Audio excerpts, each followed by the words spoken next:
You ever hear those late-night stories that make you glance over your shoulder? The kind you laugh off at first, but then keep replaying in your mind when the room gets too quiet. This one's like that. The thing is, this isn't some urban legend. This actually happened, or so they say. It started in a small nowhere town.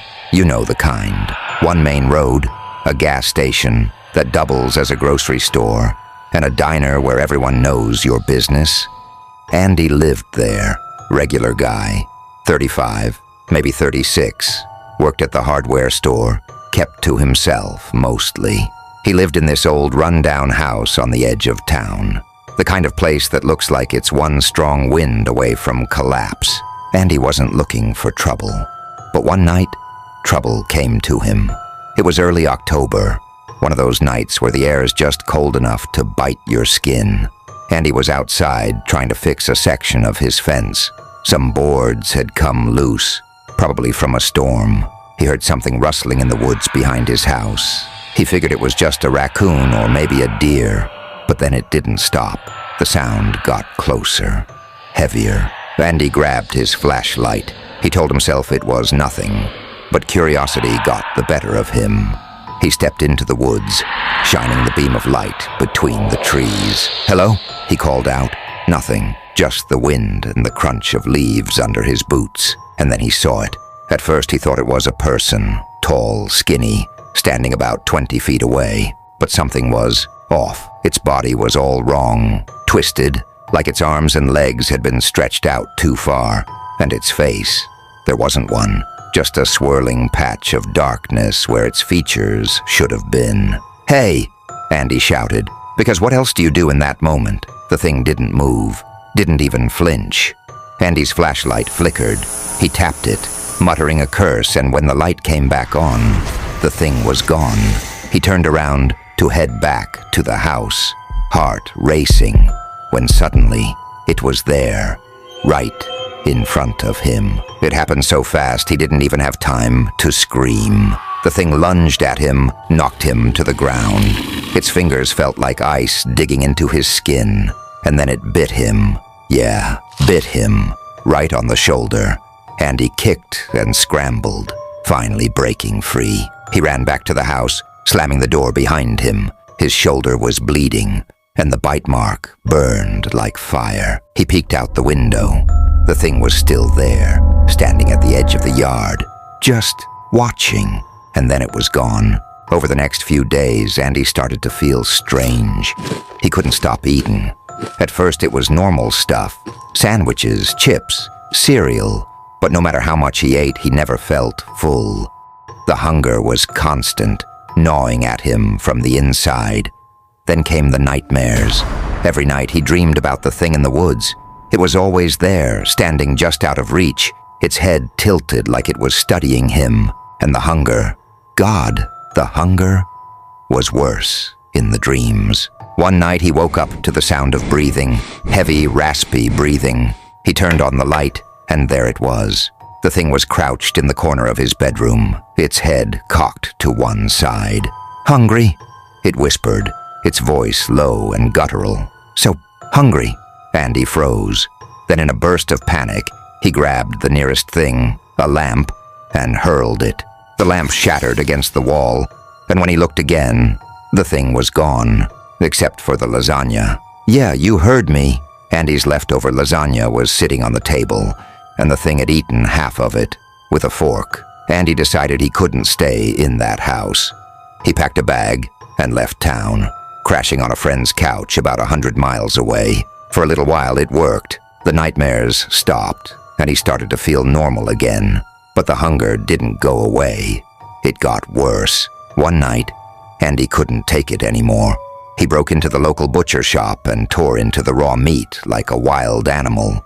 The cops found him there, covered in blood, gnawing on a steak. They locked him up, thinking he'd lost his mind. But the thing wasn't done with him. Witnesses say they saw a shadowy figure outside the jail that night. Tall, spindly, with that swirling blackness where its face should have been. By morning, Andy was gone. The only thing left was a message scratched into the wall of his cell.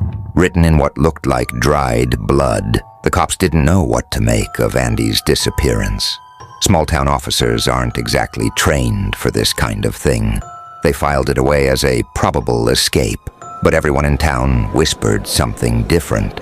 Some said Andy ran into the woods and got lost, maybe fell into an old well or a sinkhole. Others swore he'd been taken by it. You'd think that would be the end of the story, but Andy's disappearance was just the beginning. A new victim.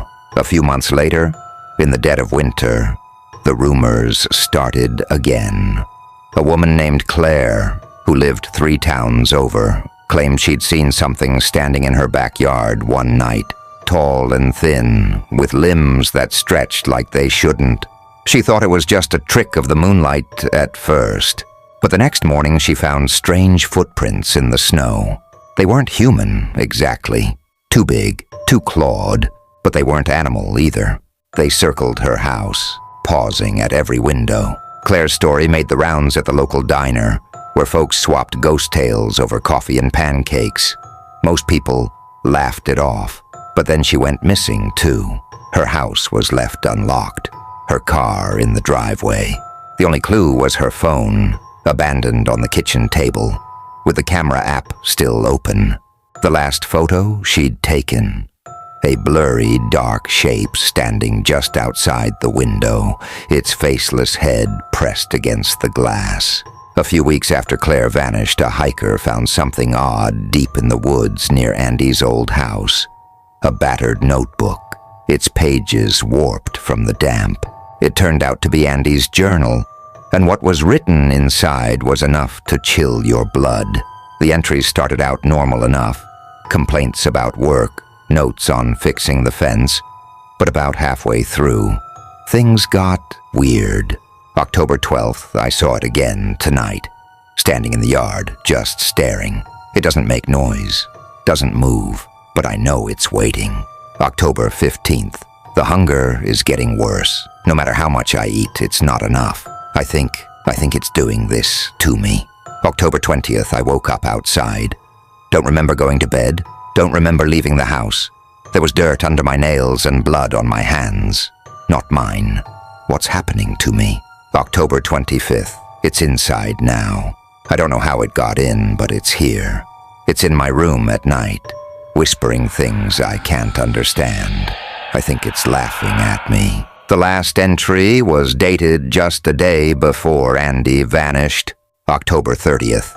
I can't fight it anymore. I don't even want to. The hunger isn't just in my stomach.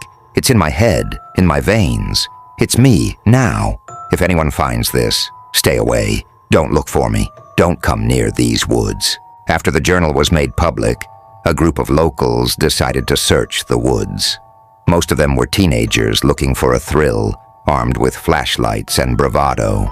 They laughed and joked at first, but as they ventured deeper, the mood shifted. The trees grew thicker, the air colder. One of the boys swore he heard whispers, faint and raspy, but no one else did. Then as they approached a clearing, their lights caught something hanging from a low branch. It was a jacket, torn, stained with something dark and crusted. One of the kids recognized it immediately. It had belonged to Claire. That's when they heard it, a low, guttural growl, like something out of a nightmare. The group scattered, running back toward town as fast as their legs could carry them.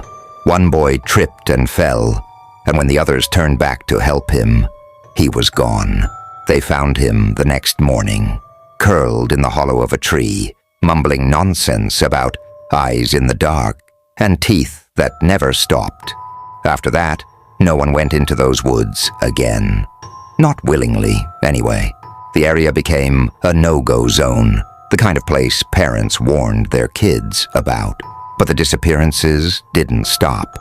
Every few months, someone new would vanish.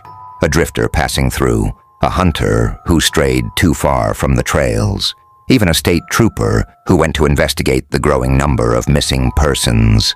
Every time, the pattern was the same. Strange footprints, lingering hunger in the days before, and a final haunting encounter with the faceless thing. The legend of the ghost that eats humans spread beyond the town. Paranormal investigators came, hoping to catch something on camera. None of them stayed long.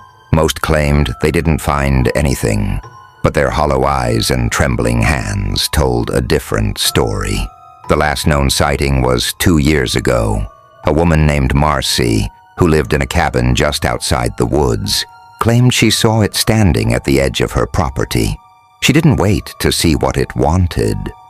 She packed her things and moved out that same night. Before she left, she posted a warning online. If you value your life, stay away from those woods. It's not a ghost. It's not a person. It's something worse. And once it notices you, it doesn't stop. Ever. You can run, but it will find you. And when it does, you'll wish you'd never been born. What now? People still talk about Andy and Claire and all the others. Some say it's just an old ghost story, something parents tell their kids to keep them out of the woods. But every now and then, someone new disappears, and the whispers start again. Maybe it's still out there waiting, maybe it's hungry, and maybe, just maybe, it's already watching you.